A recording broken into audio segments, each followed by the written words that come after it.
સ્વસ્થ ગુજરાત મેદસ્વીતા મુક્ત ગુજરાત અભિયાન મેદસ્વીતા મુક્ત અભિયાનમાં જોડાતા લોકોને સ્વાસ્થ્યને લગતી તકલીફો દૂર થવા લાગી।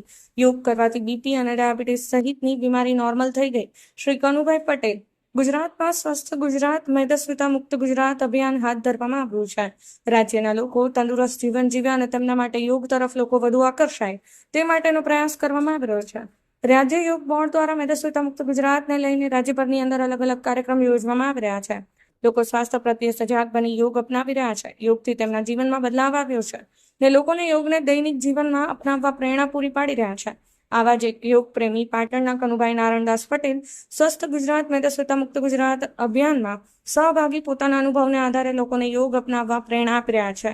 તેઓ જણાવે છે કે હું છેલ્લા 11 મહિનાથી દરરોજ યોગ કરવા માટે આવું છું, કારણ કે મને પગમાં ખૂબ જ તકલીફ હતી, જેથી હું દવાખાને ગયો અને ડોક્ટરે કહ્યું કે પગની કોઈ દવા નથી, તમારે પગની એડી કપાવવી પડશે। ત્યારબાદ વિચાર આવ્યો અને યોગ કરવાનું શરૂ કર્યું। અંબાજી એરિયામાં યોગ ચલાવતા શ્રીમતી મીનાબેન પટેલને ત્યાં હું છેલ્લા 11 મહિનાથી યોગમાં જાઉં છું।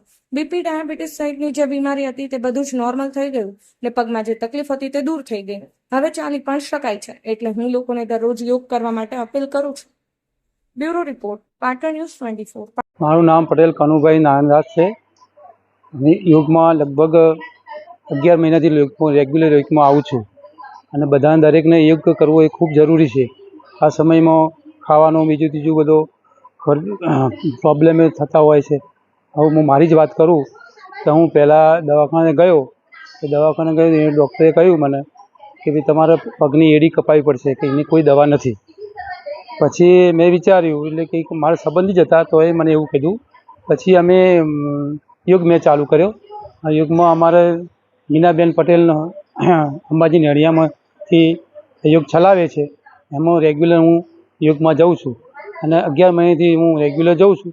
તે મારે બધું દર્દ, બીપી હતી, ડાયાબિટીસ હતી, એ બધું નોર્મલ થઈ ગયું છે અને પગે એડી નહોતું ને એ પણ ચાલી નહોતો શકતો, એ પણ ચાલતો હું થઈ ગયો છું।